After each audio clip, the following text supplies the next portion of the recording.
The Old English had a name for November, the month of blood, Blot Monath, and it was literal. In a single holiday, entire families would slaughter a large share of their animals all at once, in a ritual that mixed faith, feasting, and pure survival math. But here's what nobody tells you. Winter wasn't the most dangerous time of year for a peasant family. So, what did they actually do when the food truly ran out? And when exactly did it run out? That's the question no movie about the Middle Ages ever answers. The answer is stranger, and far smarter than you'd think. And it starts long before the first snowflake falls. To understand what happened when the food ran out, you first have to see the moment it was stockpiled. And that moment had a date. On November 11th, the Feast of St. Martin, entire villages across Europe dropped everything for the same ritual, the Great Autumn Slaughter. It wasn't one butcher here and another there. It was the whole community. Within the same handful of days, turning living herds into the stockpile that would have to last for months. And why that exact day? Cold logic. The pastures were already stripped bare, and keeping an animal alive through winter cost grain. Grain the family needed to eat itself. Every extra animal mouth was one less human meal. So the calendar made the call. From here on, only the worthwhile survivors stayed. Here's the detail that sounds like a joke but is completely real. That same day was also rent day, the day you paid your lord. And a big chunk of that rent was paid in birds. Hens, ducks, and especially geese handed over nice and plump at the end of autumn. That's why roast goose became the classic St. Martin's dish across half of Europe. Not because of some pretty tradition, but because it was literally the monthly bill showing up feathered at the noble's door. But there's a problem with the way you're probably picturing this scene. Because the idea that they went around killing everything that moved? That's wrong. This is the part nearly every documentary gets backwards. The popular version says peasants had no way to feed their animals through winter, so they slaughtered the whole herd in a panic and prayed the meat would last. It's a great story, and it's mostly a myth. Because if you kill all of your animals, you've got a massive problem the following spring. Nothing to breed, nothing to give milk, nothing to start over with, and nobody whose life depended on those animals was that foolish. So here's the turn. The autumn slaughter wasn't a desperate massacre. It was a selection. Families kept exactly the animals that mattered, the breeding females and the dairy stock, the living capital that would secure the next year. And those survivors didn't spend winter out in the cold. They were brought in, often into the house itself, and fed on what had been deliberately saved over the summer. Hay, straw, even dried bracken serving as bedding and insulation. The animal's body heat, by the way, helped warm the home. You and the cow sharing one roof, keeping each other alive. In other words, what looked like barbarism was engineering. They weren't reacting to desperation. They were managing resources with a precision that would put a lot of modern spreadsheets to shame. And the most valuable resource of all in that equation wasn't the animal, or even the grain. It was something white and ordinary, something you toss onto your plate without a thought. And back then, it could decide whether a family ever saw spring. Salt. The answer is salt. Today, it's the most ordinary thing in your kitchen. But in the medieval world, salt was what separated a meat stockpile from a pile of rotting food. Without it, that whole November slaughter would spoil within weeks, and the family that killed its pigs in autumn would be starving by January. Salt didn't season survival. It was survival, and the work it took was brutal. Meat was buried in layers of coarse salt inside wooden barrels, or submerged in brine. and the brine had to be so concentrated that an egg would float in it. Other cuts went into the smoke, hung from the rafters for days, until they became those hard, intensely salty things that needed hours of boiling before anyone could eat them. This wasn't the juicy roast meat you see in fiction. It was food engineered for war against time. And here's the real scale of it. Salt was so strategic that Charlemagne's empire kept official records of the salt stores on its estates, the same care a state would give an arsenal. Because the math was simple and merciless. Not enough salt and the meat spoiled. No meat and the family wouldn't reach the spring planting. A common mineral, the kind you spill on the table without bothering to wipe up, was the thin line between making it through winter and not. But meat, as precious as it was only one part of the pantry. The true center of gravity of survival, the thing that decided everything, was something else entirely. Picture a single clay pot over the fire, day after day.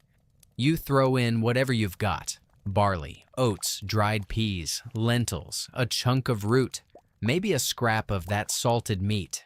It boils, you eat a little, and the next day you top off whatever's left. That pot, the pottage, was the heart of peasant eating. It almost never went out.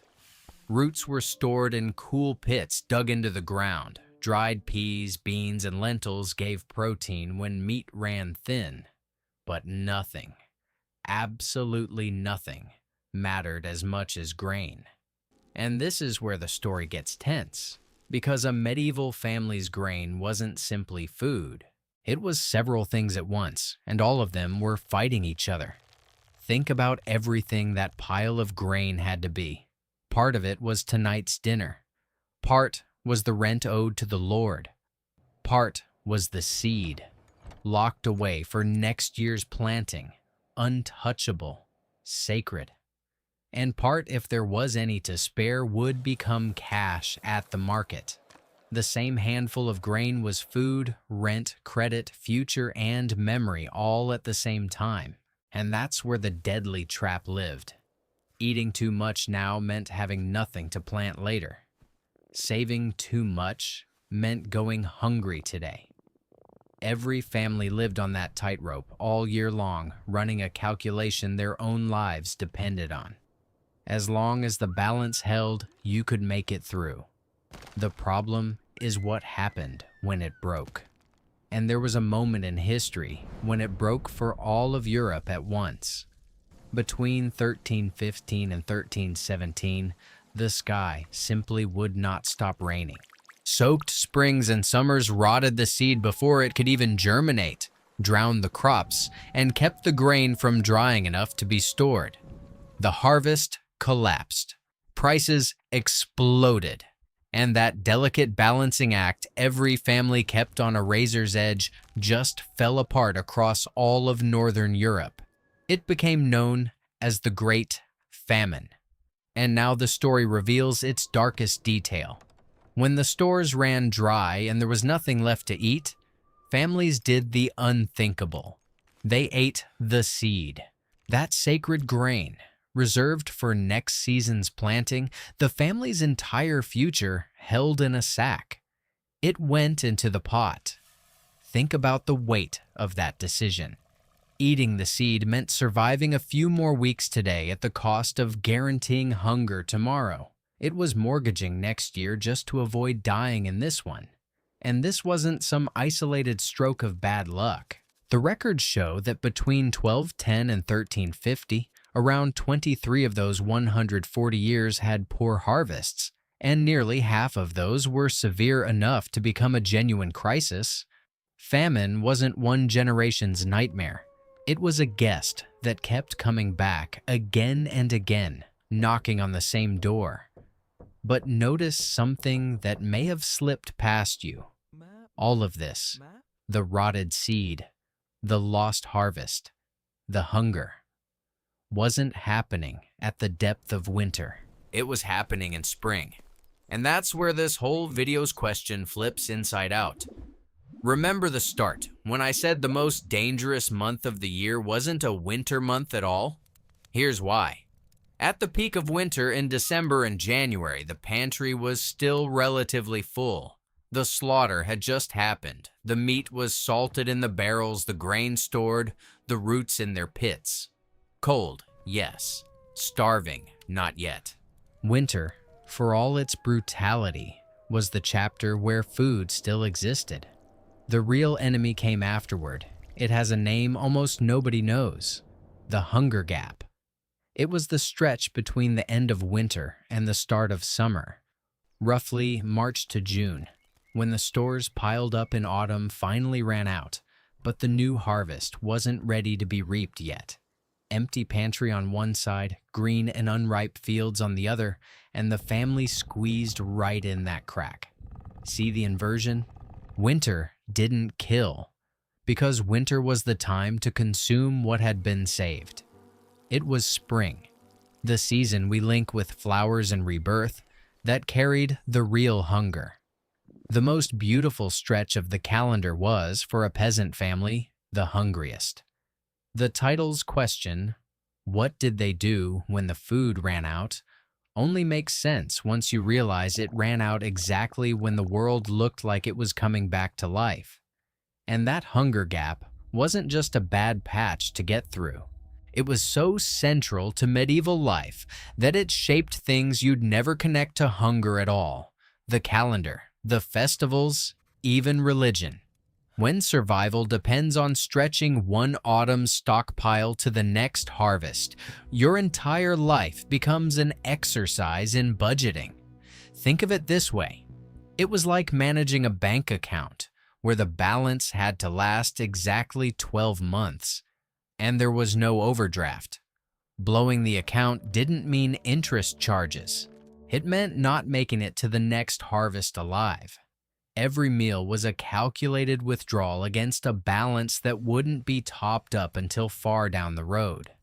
And that left marks in surprising places. Look at the religious calendar. Lent, the great Christian fasting season, falls right at the end of winter and the start of spring, exactly when the pantry was at its emptiest. The fast had its own spiritual roots, of course, and historians debate how much one thing shaped the other. But the overlap is hard to ignore. The time the church asked people to eat less was the same time there was less to eat anyway. Scarcity and the sacred walked hand in hand through the same stretch of the year. Feasts, fairs, payment days, fasts. Much of the rhythm of medieval life was tied deep down to one single question: will the food last? And when, despite all the planning, it didn't, what was left was figuring out what to do with empty hands and a spring still too unripe outside. So the moment of the title's question arrived for real. The pantry scraped bare, the hunger gap closing in, and the harvest still weeks away. What did they do? The first answer was whatever the land still offered for free: foraging. Nettles, wild herbs, shoots, roots, any edible green that came back before the grain. It was food nobody would choose in a good year, but it kept the family standing until the next one. The second answer came from outside the home. The monasteries worked as a kind of safety net, handing out bread and leftovers to whoever knocked at the door hungry. And there was the charity of the community itself, neighbors splitting the little they had. But all of it was fragile, because in a real famine like the one in 1315, everyone had the same empty pantry at the same time, and the safety net frayed exactly when it was needed most. And not even the forest was a free escape. Hunting the Lord's deer could cost you dearly, and cutting down a living tree was forbidden. Hunger had rules, and breaking them came at a price. In the end, surviving that crack in the spring wasn't a matter of brute strength in the cold, like we imagine. It was something else, something those peasants mastered better than almost any generation after them. And that's exactly what the final answer of this video reveals. So, let's finally answer the question that opened this video. What did medieval families do when the food ran out? The truth is that most of the time, they did everything they could to make sure that moment never came. Survival wasn't an act of courage at the height of the blizzard. It was a full year of obsessive planning, starting back at the November slaughter, moving through the salt, through grain rationed kernel by kernel, always aimed at the same invisible target, getting across the spring hunger gap.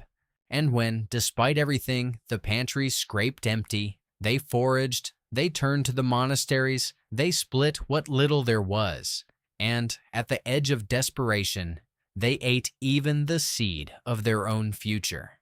And here's the part that changes how you see those people. The image of the medieval peasant as filthy, dim, and dull is one of the most stubborn lies we've inherited.